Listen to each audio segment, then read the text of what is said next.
ত্রয়োদশ জাতীয় সংসদ নির্বাচনের ফলাফলে সুস্পষ্ট কারচুপির অভিযোগ তুলেছেন এনসিপির মুখপাত্র ও কেন্দ্রীয় নির্বাচন পরিচালনা কমিটির চেয়ারম্যান আসিফ মাহমুদ সজীব ভুঁইয়া।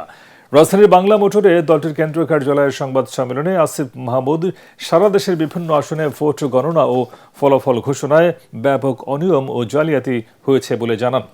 এ সময় 11 দলীয় জোটের ঢাকা 8 আসনে এনসিপির প্রার্থী নাসিরউদ্দিন পাটোয়ারির বিপক্ষে মির্জা আব্বাস ভোটে কারচুপি করেছেন বলেও অভিযোগ করেন তিনি। যেই ভোটগুলো ফল্ট ভোট হয়েছে, যেই ভোটটা মার্কার বক্সে পড়ে না, আপনারা জানেন যে নির্দিষ্টভাবে আরপিওতে উল্লেখ আছে মার্কার বক্সে ভোটটা দিতে হবে। ভোটটা মার্কার নামের উপরে পড়লেও হবে না, কিংবা এর বাইরে পড়লেও হবে না। আমরা দেখেছি এর বাইরে খালি যে জায়গা আছে সেখানে সিল দেওয়া হয়েছে, সেই সিলকে ধানের শীষের পক্ষে কাউন্ট করা হয়েছে। কাউন্ট করে সেটাকে বিবেচনায় নিয়ে ঢাকা 8 আসনে এক ধরনের ফলাফল ঘোষণা করার চেষ্টা করা হচ্ছে।